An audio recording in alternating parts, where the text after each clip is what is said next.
Hello class. My सब दर्शन sir, chemistry expert. बेटा आज की वीडियो में हम सॉलिड स्टेट का नेक्स्ट टॉपिक देखेंगे जिसका नाम है crystal lattice and unit cell. Okay, तो बेटा सबसे पहले डिस्कस करेंगे क्रिस्टल लेटाइस के बारे में। अब ये क्रिस्टल लेटाइस समझने के लिए मैं आपको यहाँ एग्जांपल दे रहा हूँ। बेटा आप देख रहे हो कि यहाँ टाइल्स है। ओके, ये 9 टाइल्स को मैंने यहाँ अरेंज करी है एक रेगुलर पैटर्न के अंदर। अब मुझे करना ये है कि ये हर एक टाइल्स के सेंटर में एक पॉइंट रखना है। यहाँ पर, यहाँ पर, ये तीसरी टाइल्स में यहाँ पर, ऐसे हर एक टाइल्स के सेंटर में एक एक पॉइंट रखना है। और पॉइंट रखने के बाद ये टाइल्स को मुझे वहाँ से उठा लेनी है। अगर मैं टाइल्स को वहाँ से उठा लेता हूँ then we can see the set of points.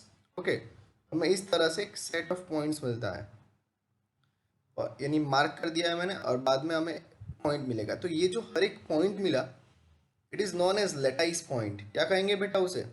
Lattice point कहेंगे। ओके बेटा, अब बताया ही जा रहा है आपको कि ये जो लेटाइस पॉइंट है, if you observe this all lattice point we can see the definite structure. हमें एक स्ट्रक्चर यहाँ मिलता है। ओके, कि यह हर एक पॉइंट के ऊपर अगर मैं टाइल्स रखता हूँ तो टाइल्स रखने के बाद मुझे एक स्पेसिफिक स्ट्रक्चर मिलेगा 2 डायमेंशन के अंदर, और यही स्ट्रक्चर को आप स्केप फोल्डिंग कहोगे। ओके, ये स्केप फोल्डिंग का मीनिंग क्या होता है कि यहाँ एक डेफिनेट स्ट्रक्चर मिलता है, और इस 2 डायमेंशन के अंदर we can see the structure. अब ये जो हर एक लेटाइस पॉइंट के ऊपर मैं एक जो ऑब्जेक्ट प्लेस करता हूँ, यहाँ मैंने ऑब्जेक्ट लिया है टाइल्स। ओके, तो ये टाइल्स को मैं प्लेस करूँगा, और ऐसी ही tiles same to same tiles दूसरे पॉइंट के ऊपर प्लेस करता हूँ। ऐसी ही टाइल्स मैं तीसरे लेटाइस पॉइंट के ऊपर प्लेस करता हूँ। तो ये जो रिपीटेड यूनिट है उसको आप कहोगे बेसिस, और it is also known as motif. इसको हम कहेंगे मोटिफ या तो फिर बेसिस। यानी ये बेसिस या मोटिफ को जब हम लेटाइस पॉइंट के ऊपर रखते हैं तो हमें एक स्ट्रक्चर मिलता है।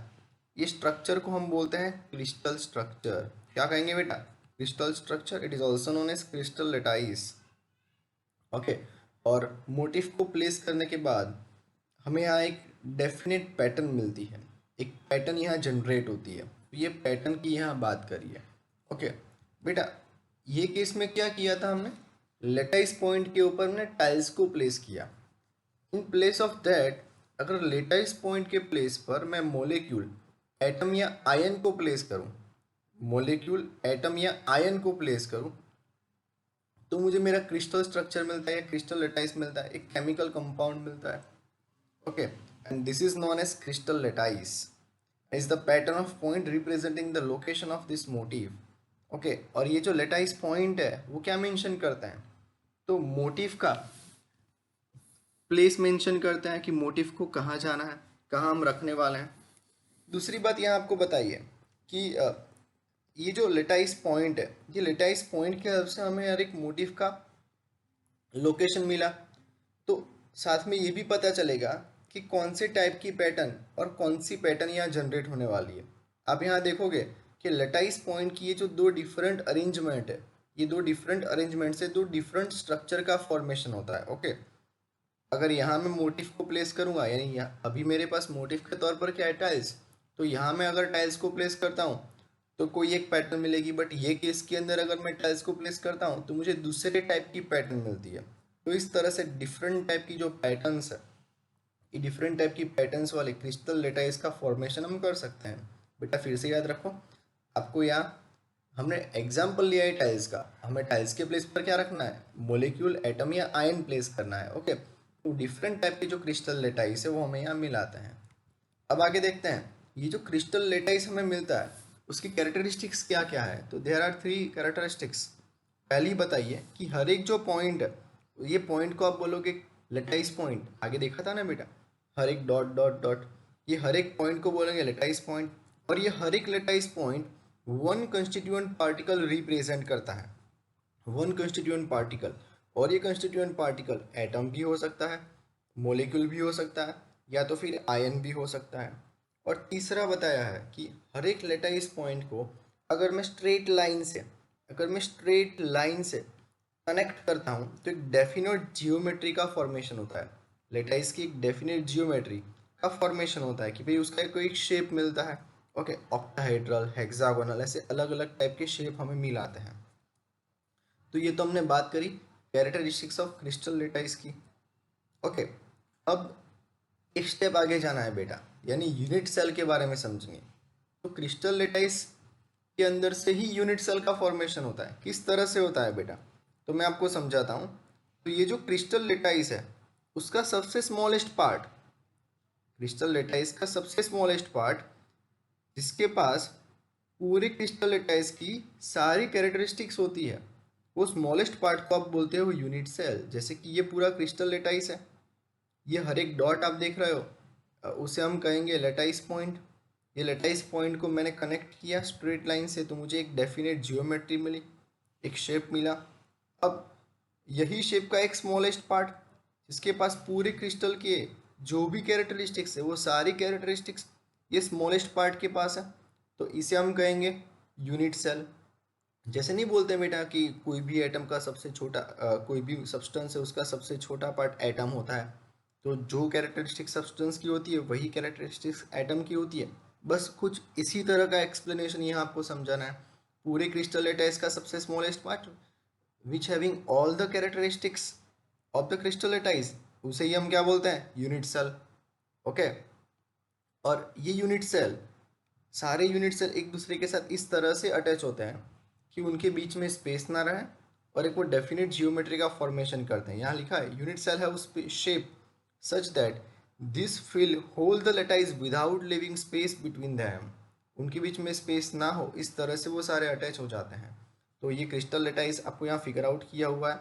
तो बेटा जैसे ये क्रिस्टल लेटाइस है वैसे उसके पीछे वाला जो पोर्शन है it is also kind of crystal lattice. वैसे आप यहाँ आगे देख रहे हो ये क्रिस्टल लेटाइस, ऐसे सारे ये एक यूनिट सेल है। ओके, ये भी एक यूनिट सेल है, इसके पीछे देखोगे ये वाला पोर्शन भी एक यूनिट सेल है।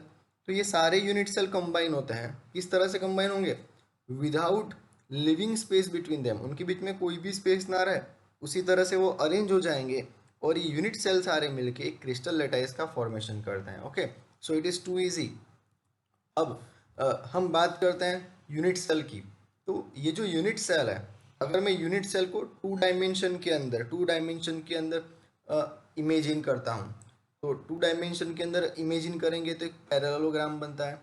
तो ये जो पैरेललोग्राम है उसकी जो साइड है, तो मैं साइड को सपोज करता हूँ side length A and B, यानी उसकी जो दो साइड है उसको मैंने सपोज किया कि भाई उसकी जो साइड लेंथ है वो ए और बी है, और ये जो दो साइड लेंथ है उसके बीच का एंगल बनता है आर। क्या बनता है बेटा, आर। ओके, तो ये मेरा यूनिट सेल बेटा ये मैंने टू डायमेंशन के अंदर लिया है। ओके, तो उसकी जो साइड है, ये साइड लेंथ मैंने कंसीडर करी ए एंड बी, ये सेम भी हो सकती है और अपोजिट भी हो, सेम नहीं भी हो सकती है। ओके बेटा, और ये दोनों साइड के बीच का angle that is called R. Okay, अब मैंने क्या किया, तो ये जो यूनिट सेल है, ये यूनिट सेल की जितनी भी पॉसिबल स्ट्रक्चर डायमेंशन है वो यहाँ मैंने आपको फिगर आउट करके दिए हुए हैं। Possible unit cell in two dimension are given in the figure. Okay, कि कितने डिफरेंट वे से आप यूनिट सेल को रिप्रेजेंट कर सकते हो, कितने एंगल के साथ रिप्रेजेंट कर सकते हो, ये आपको दिया हुआ है। जैसे कि यहाँ दिया है कि ये दोनों साइड लेंथ सेम है, तो इसलिए मैंने लिखा है ए एंड ए, और ये दोनों के बीच का एंगल 60 डिग्री है। वैसा ही यहाँ आप देखोगे, यहाँ देखोगे बेटा बी वाली लाइन साइड लेंथ थोड़ी ज़्यादा है एज़ कम्पेयर टू ए वाली लेंथ।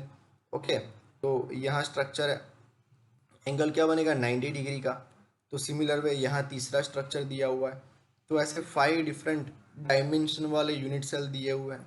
ओके, अब आगे देखते हैं बेटा। Now we are discussing the characteristics of the unit cell. बेटा आगे हमने डिस्कस किया था characteristics of the crystal lattice, now we are discussing characteristics of the unit cell. बेटा यहाँ देखो कि जैसे कि its dimension along the three axes A B C. अब यहाँ जो यूनिट सेल है उसका थ्री डायमेंशन के अंदर, आगे मैंने टू डायमेंशन के अंदर बताया, यहाँ मैं आपको थ्री डायमेंशन के अंदर कैरेक्टरिस्टिक्स बता रहा हूँ। ओके, और थ्री डायमेंशन की बात करते हैं तो डायमेंशन भी कितनी आएगी, 3 आएगी। ओके, तो यहाँ जो एजिस है A B and C, this three are the axes, और ये जो एजिस है उसके बीच का एंगल कैसे देखेंगे, तो उसके बीच का एंगल भी बताया है आपको कि ये जो एजिस ए ए और बी है उसके बीच का एंगल है गामा, एजिस ए और सी के बीच का एंगल है बीटा, सी एंड बी के बीच का एंगल है that is called alpha. Okay बेटा, तो again its dimension along 3 axes, उसकी जो डायमेंशन है उसके अंदर 3 एजिस है ए बी सी, और ये जो एजिस होती है वो एक दूसरे के साथ परपेंडिकुलर हो भी सकती है और नहीं भी हो सकती है। और साथ में आपको एंगल बताया है alpha, beta and gamma. Okay, तो बेटा इसके अंदर टोटल कितने पैरामीटर्स हुए? तो टोटल 6 पैरामीटर्स हुए, 3 edges A, B, C and 3 angle alpha, beta, gamma. So in this way it having 6 parameters जो मैंने यहाँ आपको फिगर के अंदर बताए हैं। ओके, अब देखते हैं ये जो यूनिट सेल है बेटा, ये यूनिट सेल के अंदर कितने टाइप्स होते हैं। तो ये जो यूनिट सेल है इट कैटेगराइज इनटू 2 टाइप्स, उसके 2 टाइप्स हैं। एक है प्रिमिटिव यूनिट सेल, दूसरा है सेंटर्ड यूनिट सेल। एक है प्रिमिटिव यूनिट सेल, दूसरा है सेंटर्ड यूनिट सेल। अब देखते हैं प्रिमिटिव यूनिट सेल के बारे में। तो प्रिमिटिव यूनिट सेल किसे कहते हैं? तो ऐसा यूनिट सेल जिसके 8 कॉर्नर्स के ऊपर, एटम्स प्रेजेंट होते हैं, that is known as primitive unit cell. Okay, again when constituent particle are present only on the corner position, जब constituent particles कॉर्नर पोजीशन पर प्रेजेंट होते हैं उसे हम क्या बोलते हैं? Primitive unit cell. ओके बेटा, ध्यान रखना है आपको कि ये जो यूनिट सेल है उसके 8 कॉर्नर्स के ऊपर एक एक एटम प्रेजेंट होता है, उसको बोलते हैं प्रिमिटिव यूनिट सेल। अब हम देखेंगे सेंटर्ड यूनिट सेल के बारे में। ओके, और साथ में ये जो प्रिमिटिव यूनिट सेल है उसका 3 डायमेंशन स्ट्रक्चर भी आपको दिया है। ओके, अब देखते हैं centred unit cell. Centred unit cell किसे कहते हैं? तो ऐसा यूनिट सेल जिनके अंदर 8 कॉर्नर्स पे तो 8 कॉर्नर्स पे तो एटम्स होते ही होते हैं, but in addition of that कि 8 कॉर्नर्स के अलावा बॉडी के कोई भी पार्ट में, बॉडी के अंदर कोई भी पार्ट में, जैसे कि बॉडी के सेंटर में या तो फिर यूनिट सेल की जो फेसिस है, ये फेसिस के सेंटर में भी अगर एटम्स प्रेजेंट हो तो उसे बोलते हैं सेंटर्ड यूनिट सेल। लिखा है ना बेटा, when a unit cell contain one or more constituent particle present at the position other than corner, यानी कॉर्नर के साथ साथ कोई अदर प्लेस पर भी कंस्टिट्यूएंट पार्टिकल प्रेजेंट होते हैं, उसे बोलते हैं सेंटर्ड यूनिट सेल। और ये सेंटर्ड यूनिट सेल के अंदर 3 टाइप होते हैं, body centred unit cell, face centred unit cell, तीसरा होता है end centred unit cell. Okay, तो सबसे पहले हम देखेंगे body centred unit cell. Body centred unit cell कैसे बोलते हैं? तो ऐसा यूनिट सेल जिसके 8 कॉर्नर्स के साथ साथ बॉडी के सेंटर में, यानी यूनिट सेल के सेंटर में भी कंस्टिट्यूएंट पार्टिकल प्रेजेंट हो, एक कंस्टिट्यूएंट पार्टिकल प्रेजेंट होता है, that is known as body centred unit cell. Okay बेटा, तो आपको यहाँ डायग्राम दिया हुआ है, 8 कॉर्नर्स के अलावा बॉडी के सेंटर में कंस्टिट्यूएंट पार्टिकल प्रेजेंट हो, it is known as body centred unit cell. Second आपको बताया है फेस सेंटर्ड यूनिट सेल। बेटा फेस का मीनिंग क्या होता है? साइड। तो आपको पता होना चाहिए यूनिट सेल यानी it's a kind of cube. Cube की कितनी साइड होती है? 6 face are there, 6 faces are there. Okay, तो यहाँ मीनिंग क्या हुआ बेटा? तो जो कंस्टिट्यूएंट पार्टिकल्स हैं वो 8 कॉर्नर्स के अलावा हर एक फेसिस के सेंटर में प्रेजेंट होते हैं। कंस्टिट्यूएंट पार्टिकल्स 8 कॉर्नर्स के अलावा हर एक फेसिस के सेंटर में प्रेजेंट होते हैं, it is called face centred unit cell. आप यहाँ देख सकते हो कंस्टिट्यूएंट पार्टिकल्स 8 कॉर्नर्स पे तो प्रेजेंट है, साथ में हर एक फेसिस के सेंटर में भी प्रेजेंट है, it is known as what? It is known as face centred unit cell. तो यहाँ आपको डायग्राम के थ्रू समझाया है, 6 फेसिस के सेंटर में भी एक यूनिट सेल प्रेजेंट होता है। Okay, it is a face centred unit cell. और लास्ट में हम देखेंगे end centred unit cell. End centred unit cell क्या होता है? तो जो कंस्टिट्यूएंट पार्टिकल्स है वो 8 कॉर्नर्स के अलावा कोई भी दो अपोजिट फेसिस, कोई भी दो अपोजिट, याद रखना बेटा, कोई भी दो अपोजिट फेसिस के सेंटर में प्रेजेंट हो, it is known as end centred. वो अपोजिट, वो ये जो अपोजिट फेस है ये दो भी हो सकती है, या तो फिर ये दो भी हो सकती है, या तो फिर ये दो भी हो सकती है। ओके, कोई भी दो अपोजिट फेसिस के सेंटर में होते हैं, it is called end centred unit cell. अब हम देखते हैं आगे कि जब हम ये सारे जितने भी क्रिस्टल्स है अलग अलग टाइप के उनका इंस्पेक्शन करते हैं तो हमें कंक्लूजन मिला that all can be regarded as conforming to one of the 7 regular figures, कि जितने भी क्रिस्टल्स होते हैं उसको 7 फिगर्स के अंदर, 7 रेगुलर फिगर्स के अंदर डिवाइड कर सकते हैं। तो ये 7 रेगुलर फिगर्स को बोलते हैं 7 क्रिस्टल सिस्टम। क्या कहेंगे बेटा? 7 क्रिस्टल सिस्टम्स। ओके, और वो कौन सी है? तो वो देखेंगे। पहला होता है सिंपल क्यूबिक, ओके, जिसमें तीनों तीन एजिस ए बी सी वो तीनों तीन सेम होती है, ओके, और तीनों के बीच का एंगल भी सेम होता है, it is equal to 90 degree. यहाँ आप देखोगे बेटा रोम्बोहेड्रल में तीनों तीन एजिस सेम है, साथ में अल्फा बीटा 90 डिग्री होता है बट गामा 90 डिग्री नहीं होता है। और तीसरा है बेटा टेट्रागोनल, इसमें A is equal to B but that is not equal to C. और similar way alpha beta gamma 90 degree होता है। यहाँ आप देखो बेटा हेक्सागोनल के अंदर सेम कंडीशन है एजिस की, जैसा यहाँ टेट्रागोनल में था, बराबर। इसमें alpha beta 90 degree but gamma का मेजरमेंट 120 डिग्री का होता है। ऑर्थोरोम्बिक एजिस की कंडीशन दोनों में सेम है, तीन में से कोई भी साइड सेम नहीं होती है। बट यहाँ आप एंगल देखोगे ऑर्थोरोम्बिक के अंदर alpha beta gamma equal to 90 degree, और यहाँ आएगा तीनों में से कोई भी एंगल सेम नहीं होता है, 90 डिग्री नहीं होता है। And last one is 7 number का है monoclinic, A is equal to B but that is not equal to C. और यहाँ बॉन्ड एंगल में थोड़ा चेंज है, alpha and gamma is equal to 90 degree but beta is not equal to 90 degree. Okay, so this are the 7 crystal system. जितने भी crystals है इसको हम ये 7 रेगुलर फिगर्स के अंदर क्लासीफाई कर सकते हैं। अब बेटा आगे देखते हैं कि ये French mathematician Bravais shows that there are only 14 possible 3 dimension lattice. Bravais ने ऐसा बताया था कि मैक्सिमम 14 पॉसिबल 3 डायमेंशन लटाइज है, 14 से ज़्यादा नहीं हो सकते। उसने ये पूरी मैथमेटिकल कैलकुलेशन करी और ये कैलकुलेशन की हेल्प से उसने 14 पॉसिबल 3 डायमेंशन लेटाइज का फॉर्मेशन बताया हमें, और उसके ही नाम पर से it is known as Bravais lattice. Okay, और कौन से 14 ब्रेविस लेटाइज हैं यहाँ मैं आपको बता रहा हूँ। आप देखोगे बेटा ये 7 क्रिस्टल सिस्टम, ओके, हर एक के अंदर टाइप्स है। अब पॉसिबल वेरिएशन कौन से होते हैं, तो क्यूबिक के अंदर 3 पॉसिबल वेरिएशन है। एक तो प्रिमिटिव, बेटा आपको याद रखना है पॉसिबल वेरिएशन किसके आते हैं, तो यूनिट सेल के। यूनिट सेल के अंदर टोटल आप देखोगे बेटा तो वैसे 2 टाइप है। एक कौन सा टाइप बताया था मैंने आपको, एक आपको बताया था मैंने सेंटर्ड यूनिट सेल, दूसरा बताया था प्रिमिटिव। अब ये प्रिमिटिव के अंदर कोई सब टाइप नहीं है बट सेंटर्ड के अंदर 3 सब टाइप है। तो टोटल ऐसे यूनिट सेल के टाइप्स देखोगे तो टोटल 4 होंगे।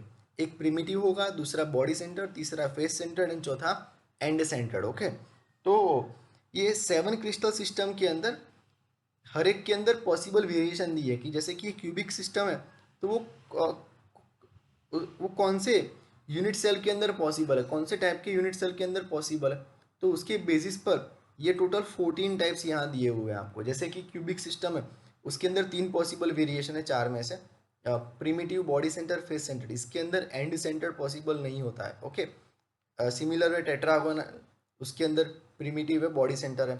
ऑर्थोरोम्बिक ऐसा क्रिस्टल सिस्टम है जिसके अंदर चारों चार वेरिएशन पॉसिबल है। ओके, तो बेटा आपको ये पूरा टेबल याद रखना है।